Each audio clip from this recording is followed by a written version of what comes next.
야, 두 번째 파트에서는요, 많은 업종을 보셔야 되는데, 지난주에도 뭐 업종군을 좀 여러 가지를 갖고 나왔고, 이번 주에도 가지고 나왔습니다. 이번 주는 사실상 지난주에도 언급을 드렸던 추경 관련된 수혜 가능 업종, 이 부분에 대해서 이제 증권사 보고서들이 많이 나와 있어요. 어떤 업종의 움직임이 탄력적으로 나올까. 근데 그 부분을 좀 정리를 해서 갖고 나왔는데, 그에 앞서서 지난주에 말씀드렸던 메리스 관련 뭐 좀 간접적인 또 직접적인 피해주들 그 종목군들을 언급을 드렸어요. 그리고 그 종목군들에 대해서 이제부터는 바닥에서 돌려놓는 흐름에서 긍정적인 시각을 가지고 보셔야 된다.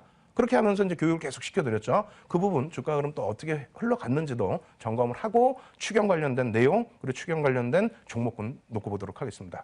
자, 화면 놓고 보시게 되면요. 메리스 관련 직간접 피해주 해서 이렇게 표를 만들어갖고 지난주에 보여드렸었죠. 이런 내용이 종목에도 이렇게 연동이 돼서 보여드렸습니다. 하나투어 같은 경우에도 놓고 보시면 지난주에 말씀드렸던 부분이고 이 구간에서 변동된 부분은 이 정도 구간이 되겠어요. 그런데 여러분들께서 이번 주 월요일 날 뭐가 있었죠? 그리스 문제 때문에 시장에 급락이 있었죠. 그 급락폭을 감안한다면 하나투어의 시세의 흐름은 긍정적이었다. 왜? 저 고점에서부터 밀려 내려온 폭이 메리스 관련해서 조금 간접적인 피해를 본 부분이 있기 때문입니다. 그래서 하나투어 같은 경우에도 이제 추후 흐름에 있어서는 좀 더 긍정적인 시각 가져가시고요.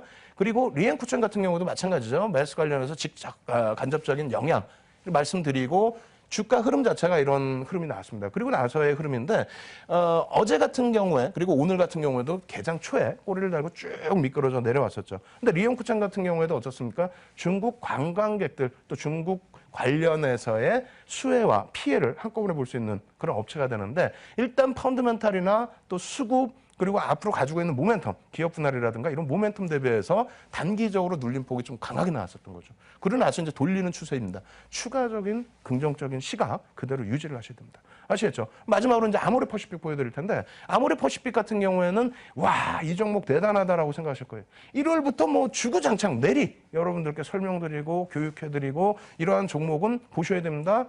아모레퍼시픽 시가총액 자체가 25조가 넘습니다. 이런 종목에서 대형주에서도 극대형주에서도 수익이 나온다면은 당연히 관심 가지셔야죠. 지난주에 보여드렸던 그 내용 그대로입니다. 그러고 나서 어떻게 되어 있습니까? 오히려 글로벌 시장이 그리스 문제 때문에 급락이 나왔을 때 아모레퍼시픽은 저점 대비해서 10% 가까운 수준의 상승률이 나왔다는 거예요. 시가총액 25조짜리가. 이렇게 나올 수 있는 그 흐름의 기준은 앞으로도 추세가 더 강화될 수 있다는 것을 예고한다 이렇게 생각하셔도 크게 무리는 없습니다. 그래서 지난 자료들 다운로드해서 보시면은요. 이 종목에 대해서도 자세히 설명을 해놨습니다. 그래서 펀더멘털적인 부분, 수급적인 부분, 그리고 현재 정책적인 부분의 수혜 이런 부분까지 같이 놓고 설명을 드렸으니까 꼭 다운로드 받으셔서 나중에 확인을 하시고요. 그리고 아모레퍼시픽 같은 경우에도 마찬가지예요. 2월, 3월, 3월 그리고 5월 계속해서 말씀을 드렸고 중요한 부분은 과연 이러한 부분에서 추가적인 부분 그리고 또 어떤 교육을 진행할 수 있는지 그걸 확인하는 게 더 중요하겠죠. 일단 먼저 보시면 그림이 좀 작습니다. 그래서 나중에 자료 좀 보셔야 되는데 망치형이 맨 왼쪽에서 망치형이 한번 떴습니다. 그렇게 되면서 이게 이제 그 10월부터에 작년 10월부터 여름인데 망치형이 뜨고 두 번째도 동그라미에 망치형이 또 뜨고요. 세 번째는 변형 샛별형이 뜹니다. 그죠? 그리고 나서 또 어떻게 됩니까? 상승 장악형이 떠져요. 그리고 나서의 흐름 어떻게 됩니까? 또 망치형, 또 상승장악형, 상승장악, 확인형, 망치형, 상승장악형.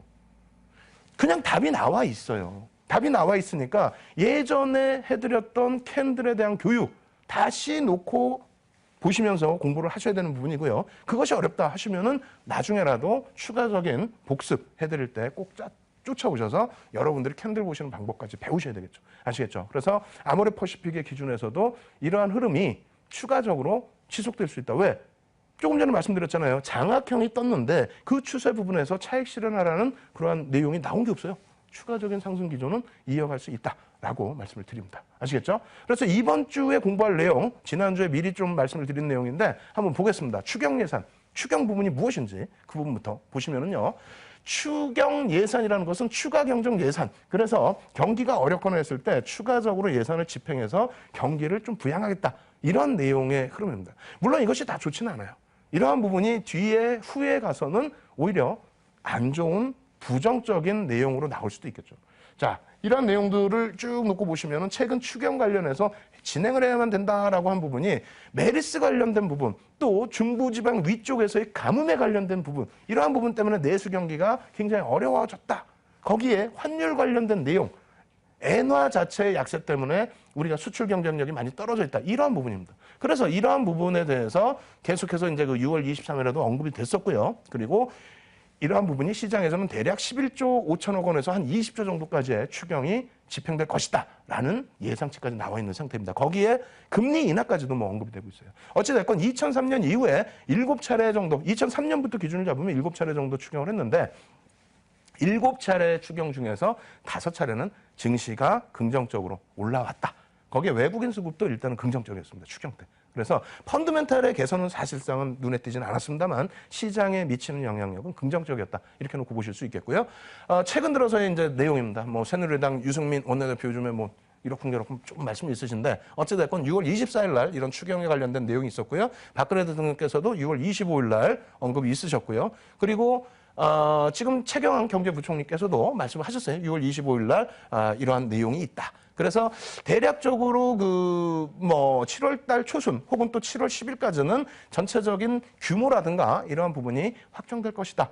이렇게 내용이 나와 있습니다. 그러면 이것에 관련된 그 전체 예산 부분이나 이런 부분도 확인을 하셔야 되는데 지난주에 보여드렸던 내용이에요. 재정 총 지출 및 예산 합계 규모고요. 그리고 2000년 이후의 추경 편성 내용이고요. 그리고 이러한 부분이 단행됐을 때 금융시장에는 긍정적인 영향을 미쳤다는 거고요. 그리고 규모 부분을 표로 나타낸 거죠. 마지막으로 이제 놓고 보실 부분이 예전의 기준입니다. 2009년도 3월에서 5월, 그리고 2013년 7월부터 9월. 리먼 브러스 터지고 난 이후에 2009년이 되겠죠. 그죠? 그리고 2013년에 또 다시 추경이 단행이 됐는데 그때 기준에서 움직였던 업종입니다. 근데 여기서 문제가 되는 것은 뭐냐면 그때 당시에 움직였던 업종, 사실상 노란색은 2009년도는 리먼 사태 이후의 흐름이란 말이에요. 그래서 낙폭이 과대하게 나타난 종목이 움직였기 때문에 의미가 조금 결여되는 부분이 있어요. 2013년 같은 경우에는 그런 비슷비슷한 흐름이 있고 오히려 건축자재 쪽에 시멘트라든가 그죠? 그런 쪽에 이제 조금 몰려진 부분이 있습니다. 나머지는 뭐 비슷한 흐름인데 그럼 이번에는 어떤 업종이 움직일 수 있을까? 그 부분을 놓고 보셔야 되겠죠. 자, 놓고 보시면은요. 이러한 내용입니다. 금융 쪽은 뭐 추경 후에 경제 지표가 개선되면은 금융주 실적 개선에 대한 기대감이 형성될 수 있다라는 거고요. 거기에 또 무엇이 있겠습니까? 일단 형성될 수 있는 부분이 금리에 대한 부분들.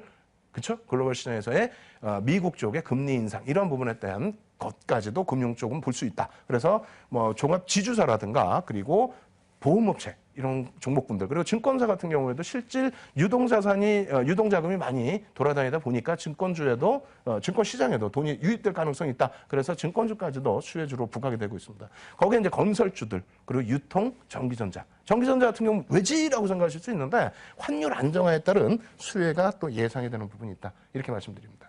종목별로는 뭐 이런 종목군들이 있어요. 그럼 이러한 종목군들 중에서의 흐름 월봉 차트를 한번 보여드릴 텐데 삼성생명 월봉 차트입니다. 그래서 예전에 제가 이제 그 캔들 교육이나 이런 거 해드렸을 때 또 시황을 분석해드렸을 때 금융주들을 놓고 보셔야 된다 했을 때가 삼성생명이 97,000원 뭐 이렇게 형성이 됐었어요. 그 바닥권에서 지금은 많이 눌려놨죠. 주춤거리는 것 같지만 실질적으로 바닥을 계속 높이고 있다는 겁니다. 근데 본격적인 추세의 흐름은 어떻게 된다고요? 본격적인 추세의 부분은 이제 추경 지나고 나서 경제지표 좀 개선되고 그리고 미국 쪽에서 본격적인 금리 인상 단행하게 되면 금융주, 삼성생명 꼭 놓고 보셔야 된다는 얘기입니다. 아시겠죠? 거기에 신한지주 계속해서 연초부터 말씀드려 왔었죠. 그래서 지금 요 바닥권, 꼬리 달고 내려오는 요 바닥권은 제가 볼 때는 과매도 권역이라고 생각합니다. 그래서 4만 원 미만에서는 하방 경직성이 굉장히 크고요. 그리고 상승 삼각형 패턴 월봉으로 만들어 놓고 있는 거죠. 그죠? 수급 부분은 다소 올해 들어서 조금 주춤거리는 흐름이 있었어요. 금리 인하 부분 이런 부분 때문에. 그런데 전체적인 누적 수급은 매집이 충분히 단행돼 있다. 유통 물량 자체가 적습니다. 그래서 신한주주 꼭 보셔야 됩니다. 그럼 마지막으로 이제 건설업종 말씀드릴 텐데 건설업종 같은 경우 사실상의 대표적인 경기 부양책에 대한 큰 수혜를 볼 수 있는 그런 종목인데 다소 제한적으로 왜? 주가가 지금 많이 눌리다 보니까 다소 제한적인 해석을 합니다. 하지만 건설사 중에서도 탑픽 뭐 대림산업이라든가 현대산업이라든가 GS건설 이런 쪽은 좀 더 관심을 가지셔야 돼요. 특히 이제 대림산업 같은 경우에는 누적 수급도 굉장히 긍정적으로 개선돼 있고요. 그리고 대림산업의 건설 쪽 부분뿐만 아니라 유화, 자회사의 실적 개선폭까지 같이 연동돼 있다는 겁니다. 자, 화면 놓고 보시게 되면요. 일단은 뭐 국내 부동산 시장의 활성화에 따른 수혜 이런 부분도 있고 실적에 대한 개선 부분 이런 부분도 있습니다. 그래서 결론적으로 대림산업의 월봉 차트인데 하락 추세 라인을 월봉상으로 7월이면 당연히 돌릴 수 있는 그래서 4월 이후에 5월, 6월 멈춰져 있던 이 구간이 돌려질 수 있는 범위로 될 수 있다고 해. 수급 부분이 적은 물량이 아닙니다. 월봉 기준에 공격적인 개인 누적 매수세가 물량이 뺏겨지는 흐름이 나와 있다. 그래서 긍정적으로 좀 한번 놓고 보셔야 된다 이렇게 말씀드리겠고요. 현대산업 같은 경우는 마찬가지입니다. 현대산업도 이러한 실적 개선폭이 있는데 거기에 지금 호텔신라와 함께 추진하고 있는 사업 부분들 이러한 부분에 대한 긍정적인 영향력도 굉장히 시장에서 긍정적으로 받아들여지고 있다는 겁니다. 그래서 누적 수급도 지속적으로 물량을 뺏기고 있는 상황 그리고 월봉 기준에서의 차트도 추세 부분이 어떻게 되어 있습니까? 상승 추세로 지속되고 있다는 겁니다. 오버슈팅이 충분하게 더 나올 수 있는 그런 범위입니다. 따라서 건설주들 중에서도 탑픽을 꼭 선정을 하셔서 놓고 보실 것을 강하게 좀 권해드립니다. 그래서 두 번째 파트에서 말씀드린 내용은요. 지난주에 메리스 관련된 내용하고 이번 주는 어떻다고요? 추경 관련된 내용. 추경을 단행했을 때, 경기부양책을 했을 때 그에 대한 수혜 업종 꼭 여러분들이 선점하셔서 좋은 수익 올리시기 바랍니다. 두 번째 시간 이만큼에서 마무리해드리겠습니다. 자, 마지막 세 번째 시간은요. 윤정두만의 비법을 노출해드리는 시간입니다. 일단 뭐 수익률 대회에서는 한 10여 차례 1위를 했죠. 근데 뭐 그게 중요한 게 아니고 2007년인가요? 2007년도 같은 경우에는 대우증권에서 했던 수익률 대회에서는 한 7,000%. 그 꿈의 수익률이 아니에요. 여러분들이 조금씩만 배우시면은 앞서 아모레퍼시프 보여드릴 때 캔들 몇 개 탁탁탁 찍어드렸죠. 그것만 놓고 보시더라도 엄청난 비법, 아주 간단한 거 가지고도 엄청난 비법을 여러분들 걸로 만드실 수 있다는 겁니다. 오늘도 굉장히 단순하지만은요, 굉장히 긍정적인 비법을 여러분들께 소개해 드릴 테니까 꼭 여러분들 걸로 만드셔야 돼요. 특히 지난주에 돌파갭을 설명드렸어요. 이 부분에 대해서 오늘은 급진갭을 설명드릴 겁니다. 갭에 있어서는요, 세 가지만 보시면 돼요. 돌파갭, 급진갭, 그리고 또 하나 뭐가 있을까요? 성골반점인데 성골반점 다음 주에 설명드리겠습니다. 이번 주 돌파갭, 급진갭 같이 놓고 설명을 추가적으로 드릴 텐데 복습도 할 겸 지난주에 배웠던 내용 다시 표를 놓고 보면서 차분차분하게 진행해 드리도록 하겠습니다. 자, 놓고 보시면은요, 이러한 내용보다 이제 그 예제를 보시면은 더 많이 흥분을 하시겠죠. 일단 갭이라는 것은 주가와 주가 그 캔들 사이에 놓여진 벌어져 있는 공간 이 부분을 얘기를 합니다. 그래서 강력한 재료 호재나 악재가 있을 경우에 발생된다. 이렇게 놓고 보시면 되겠고요. 일반 갭은 뭐 의미가 없어요. 일반 갭은 아무 데서나 뭐 조그맣게 나오는 그런 갭은 의미가 없고 주요한 저항선이나 주요한 지지라인을 이탈하거나 돌파했을 때 그 추세는 굉장히 강해진다. 아니 장대 양봉으로 뚫고 올라가도 장대 양봉으로 뚫고 올라가도 강하다 이렇게 표현하는데 장대 양봉으로 뚫고 올라가는 게 아니라 갭이 발생돼서 이만큼의 구간을 뛰어넘어서 시세를 더 윗가격에 주고라도 올려놓겠다라고 한다는 것은 엄청난 추세의 강화가 진행된다는 거죠. 그렇죠. 그래서 그 부분에 대한 내용을 여러분은 꼭 숙지를 하셔야 됩니다. 갭 발생의 의미에 대해서는 방금 말씀드린 그 내용들이 여기에 적혀 있는 거고요. 그리고 갭의 종류는 보통갭, 돌파갭, 급진갭, 소멸갭, 또 하나가 섬골 반점 이렇게 5가지가 있다. 이렇게 이해를 하시면 되겠습니다. 이 중에서 돌파갭과 급진갭 정도만 이해를 하시면 되겠습니다. 자, 놓고 보시면요. 그림이 나와 있는데 보통갭 맨 왼쪽에 나와 있는 그 보통갭 같은 경우 어떻게 됐습니까? 별 의미가 없는 자리에서 나온 거예요. 그래 아무 의미가 없어요. 의미가 없고 이렇게 돌파갭이라는 게 직전 고점 라인을 뚫고 올라가면서 저항선을 그냥 여기서 장대 양봉으로 뻗어 올리더라도 장대 양봉으로 뻗어 올라가면은 이 갭 사이에 있는 물량까지도 그 가격대에 다 물량을 뺏어가는 거죠. 그런데 돌파갭이라는 거는 돌파해서 갭이 이렇게 나와서 여기서부터 출발이 되게 되면은 이 밑에서 살 수 있는 가격도 다 무시하고 더 윗가격에서 이 가격에서 사겠다는 얘기 아닙니까? 그렇게 하고 쭉 뻗어 올린다는 얘기예요. 그래서 이 돌파갭이라는 것이 나오게 되면은 이건 굉장히 중요한 비법인데 사실은 여기서부터 여기까지 공간 있죠? 여기 좀 표시가 안 돼 있습니다만 나중에 자세히 설명드릴 거예요. 그래서 여기서부터 여기까지 이 구간만큼의 상승 탄력이 나옵니다. 아시겠죠? 최소 범위입니다. 여기서부터의 갭이 나오는 구간까지, 그죠? 그만큼의 최소 범위의 상승 탄력. 두 번째로는 그 상승 탄력이 나온 이후에 급진갭. 특별하게 의미 없는 곳에서 돌파갭 이후에 추가 상승. 분명히 상승이 나왔으니까 피곤한 시점 아닙니까? 주가가 피곤함이 있어야 되는데 그렇지 않고 또 갭 상승이 또 나왔다는 거예요. 그렇다면 굉장히 추세가 강화된다는 거죠. 그렇게 되면서 급진갭이 형성이 되고 역시 마찬가지로 이만큼 범위에서의 최소 범위. 추가적인 범위는 이 바닥에서부터 올려놓은 만큼의 상승률까지도 목표 주가로 설정할 수 있다. 거기에는 이제 거래량과 수급까지 같이 놓고 보셔야 되겠죠. 아시겠죠? 그래서 오늘 배울 급진갭이 이런 거고요. 오늘 이제 소멸갭 같은 경우는 간단하게만 말씀드릴 텐데 추가적인 상승 이후에 추가적인 상승이 나오는데 갭 상승이 또 나와요. 이런 건 뭐냐면 바닥에서 놓치신 분들, 급진갭에서 놓치신 분들, 여기서 한번 눌리고 올라갔을 때에 쇼 커버링 물량이 들어오는 경우 있고요. 그러니까 공매도를 때렸다가 이거 도저히 안 되겠다 해서 쇼 커버링 물량이 들어오는 경우 혹은 개인들의 추격 매수가 나오는 경우에 이런 갭이 나옵니다. 그런데 이때는 갭이 발생됐을 때 모르고요. 그 이후에 다시 고점을 찍고 밀려 내려올 때 이 갭이 메꿔지죠. 근데 갭으로 메꾸는 경우도 있고 혹은 그냥 밀고 내려오는 경우도 있습니다. 그렇게 될 경우에는 이제 맨 마지막 밀고 내려왔을 때에 확인되는 것이 소멸갭이다. 큰 의미는 없습니다. 아시겠죠? 그리고 나서 다시 이제 돌파갭, 하향 부분에서도 돌파갭, 급진갭이 또 있어요. 그래서 이러한 그 조정이 나올 때에도 이러한 갭이 나올 때에는 피해 가셔야 된다. 상승 기조에서는 돌파갭 나오면 어떻게 해야 됩니까? 눈 동그랗게 뜨고 수급 확인하고 거래량 확인하면서 들어가셔야죠. 거기에 급진갭까지 나온다? 이야, 이건 추가 매수죠. 아시겠죠? 어떤 종목이 있는지 한번 예제를 보겠습니다. 돌파갭의 경우에 지난주에 설명드렸던 내용이고 방금 설명드렸던 내용인데 예제가 이런 게 있죠. 지난주에 보여드렸잖아요. 한미약품. 어떻게 됐습니까? 한미약품의 이 그려드린 구간이 전부 갭이 나온 구간이에요. 갭이 나오는 구간에서 돌파갭이 나왔죠. 그렇죠. 직전 고점을 뛰어넘는, 저항선을 뛰어넘는 돌파갭이 나왔다는 거고요. 두 번째 선을 놓고 보실 때도 저쪽에서 고점 형성돼 있는 고점을 또 뚫고 넘는 돌파갭. 그런 식으로 해서 돌파갭 급진갭 나온 다음에 상승률은 182%. 어마어마하죠. 여기에 또 한 종목 또 보여드렸죠. CNS 자산관리 같은 경우에도 어떻게 되어 있습니까? 처음에 돌파갭 나오고요. 두 번째 급진갭이죠. 멀리 보면 이것도 돌파갭입니다만 급진갭이 됩니다. 그리고 나서의 상승률은 258.88%. 그렇다면은 이러한 초기 부분에 놓치셨다 해도 급진갭에 있어서는 따라 들어가셔야죠. 물론 여기 같은 경우는 어떻게 됩니까? 소멸갭이 발생됐습니다만 다시 돌려버립니다. 갭을 메꾸는 것에 대해서는 의미가 없어요. 갭을 메꾸지 않았다면 추가적인 이러한 급등 랠리가 나올 수가 있었겠죠. 그죠? 자, 이렇게 해서 돌파갭을 지난주에 보여드렸던 자료 화면을 또 보여드린 거고요.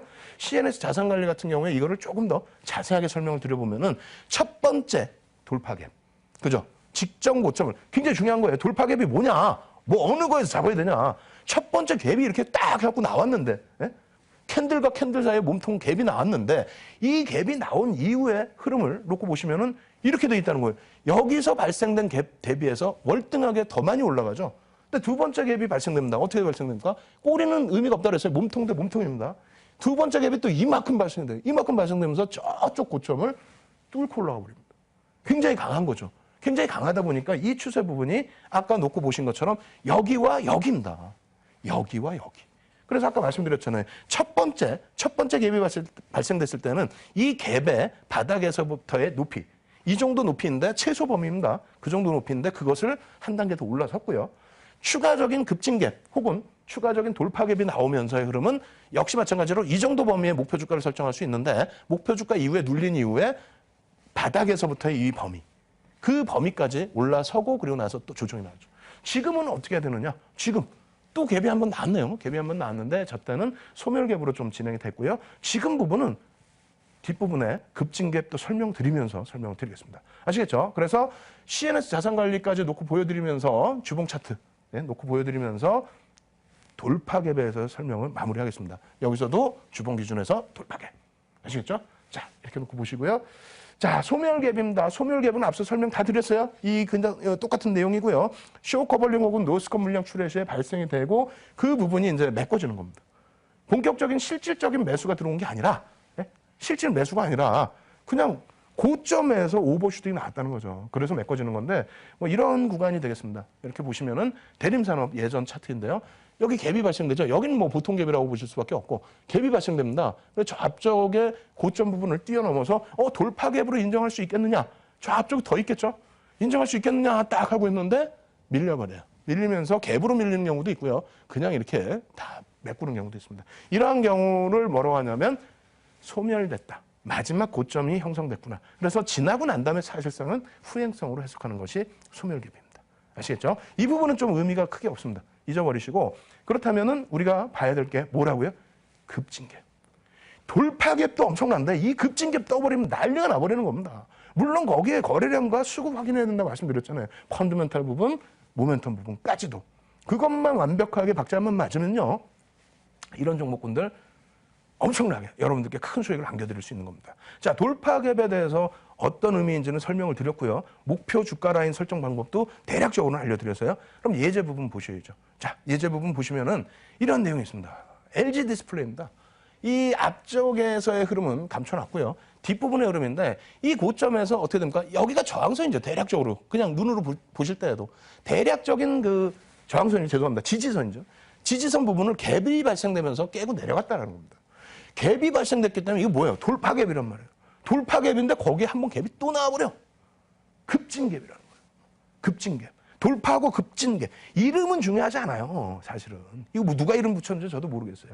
근데 어찌됐건 돌파갭과 급진갭이 나온 이후에 주가 흐름은 어떻게 됩니까? 추가적인 조정.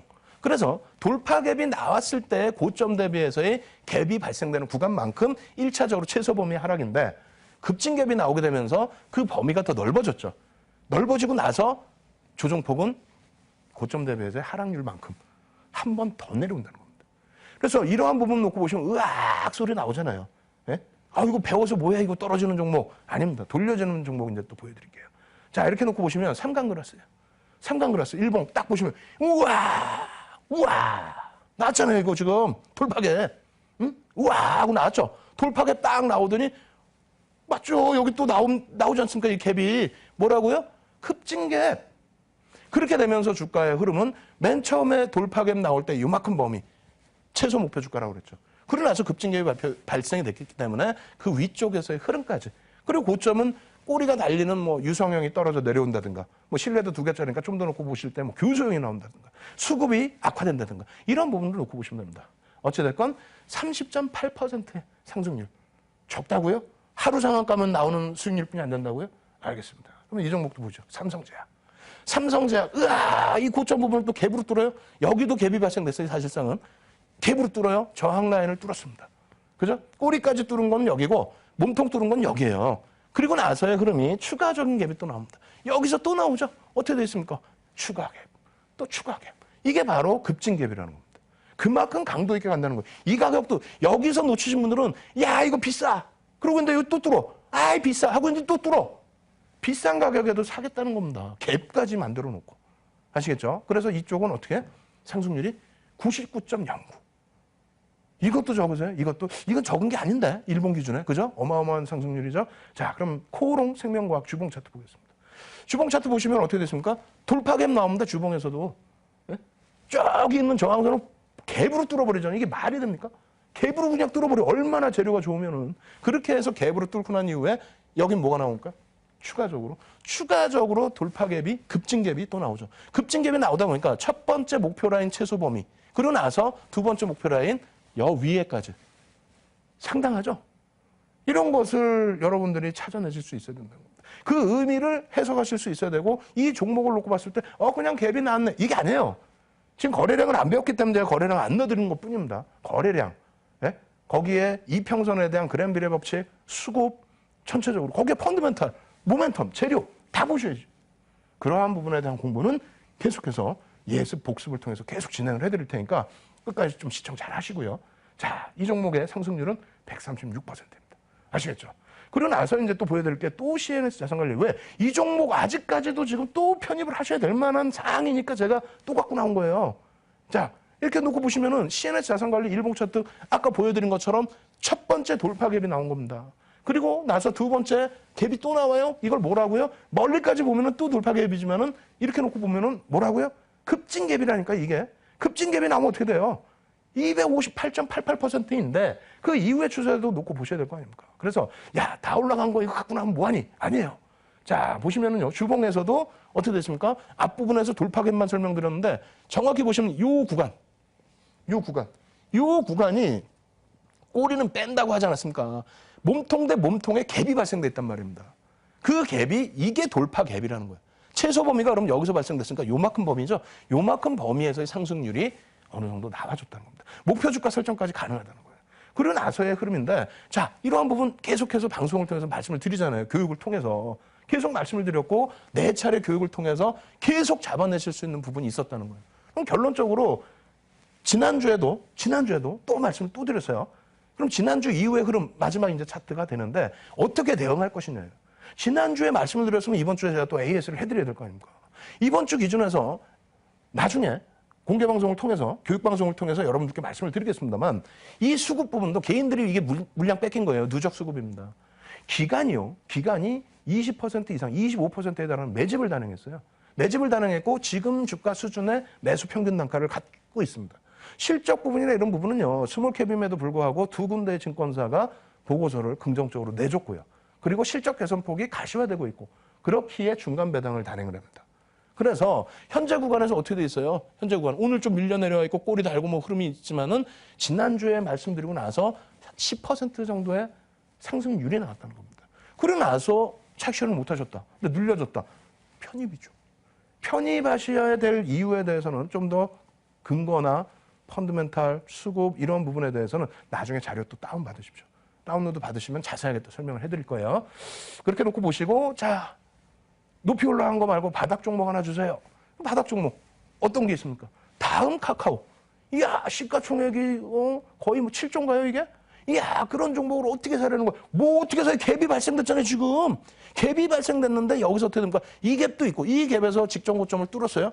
그리고 그 다음에 또 갭이 살짝입니다만, 조금입니다만 갭이 나오면서 또 뚫어버립니다. 직전 고점 확 뚫어버려요. 이제 추세가 나온 종목입니다. 이제 추세가 나왔기 때문에 최소 범위 13만 원에서 14만 원까지 목표로 주가 잡아놓고요. 이 갭이 발생된 범위까지의 상승률이잖아요. 그럼 14만 원이란 말이에요. 그 정도 잡아놓고 이 대형주에서 이게 뭐 급락이 나오겠습니까? 그러지는 않을 거 아닙니까? 수급까지 개선된 폭이 있기 때문에 다음 카카오 같은 종목군들 잡아내셔야 된다 말씀드립니다. 아시겠죠? 이거 좀 약하다고요? 이 종목 약해요? 알겠습니다, 여러분. 자, 이지바이오. 이 종목은 안 약할 것 같은데요? 자, 가파르다? 가파르지 않습니다. 보시면은요, 직전 고점을 어떻게 해서 팍 뚫고 왔잖아요, 또. 예? 돌파게. 또 팍 뚫어서, 이거 뭐야, 이거? 급진개. 그리고 난 다음에 요 위에서의 흐름인데 사실상은 요 약간 짧은 갭이 하나 있어요. 작지 않습니다, 사실은 이 갭도. 이 갭이 발생된 이후에 중요한 게 뭐냐면, 꼬리를 달고 내려온 부분이 있었지만은 전부 꼬리가 되돌려졌다는 겁니다. 무슨 얘기냐면은 꼬리를 달고 되돌렸다는 거는 이 갭이 메꿔지지가 않았다는 거예요. 몸통 대 몸통이라는 겁니다. 만약에 어제 그리스 문제가 없었다면은, 그렇다면은 이 종목 같은 경우 오늘 장중에 뭐 7%대 상승 이렇게 나왔는데 어제 나왔을 수도 있다는 거예요. 어찌됐건 한 템포가 늦어진 상황이기 때문에 움직일 수 있는 여력은 더 커져 있다는 겁니다. 자, 이렇게 보시면은 말씀드린 두 번째 갭이 급진 갭으로도 보실 수 있고 앞부분을 전부 저항선을 뚫고 가버리는 돌파 갭으로도 또 볼 수 있는 겁니다. 그죠? 마지막 세 번째 갭. 구간은 작지만 이게 또 완벽한 급진 갭이 됩니다. 어려우세요? 걱정하지 마십시오. 내일 장중에도 여러분들을 위해서 무료 공개 방송 진행을 해드려요. 815TV를 통해서. 그래서 그럴 때 교육 받으시면은 이게 왜 움직일 수밖에 없는지, 왜 거래량이 터져 있는지, 왜 수급이 긍정적인지 이러한 부분까지 전부 확인하실 수 있고요. 목표 주가까지 잡아내실 수 있습니다. 여기까지 이렇게 설명드려도 싫어. 다른 거 주세요. 다른 게 뭐가 있을까? 여기 하나 있네요. 있긴 있네요. 자, 보시면 어떻게 됐습니까? 이야, 이거 대단한데요. 거래량이 어마어마하게 터졌네요. 최근 거래량 중에서 가장 많은 거래량이 터졌는데 어떻게 됐습니까? 갭이 나왔어. 갭이 나왔는데 이 분까지 합산하면은 직전 고점을 뚫어버리는 돌파 갭이야. 그죠? 그러고 나서 또 급진갭. 여기를 또 돌파 갭으로도 볼 수 있습니다. 근데 이 부분이 앞부분을 놓고 보시게 되면은 요런 흐름. 이걸 전체적으로 통합을 해볼게요. 두 가지 차트를 보여드렸는데 이게 이겁니다. 지난번에 형성돼 있었던 주가 흐름이에요. 1차적인 갭이 나와서 이 부분을 뚫어주고 새로운 박스가 형성이 됐죠. 이때 수급이 뒷받침이 돼서 들어온 겁니다. 그러고 나서 돌려지면서 올라갈 때 뭐 갭이 소폭 있었습니다만 무시하고요. 여기서 갭이 지금 발생됐다는 겁니다. 이 고점을 뚫고 가는 거래량이 터지면서 수급은, 누적 수급은 개인들 다 뺏기고 이거 어떻게 할 겁니까? 이 종목 편입하셔야 되잖아요. 그죠? 자, 이 종목의 주봉 차트입니다. 일봉뿐만 아니라 주봉도 완벽해요. 돌파갭, 급진갭. 이거 어떻게 할 거예요, 이거? 아시겠죠?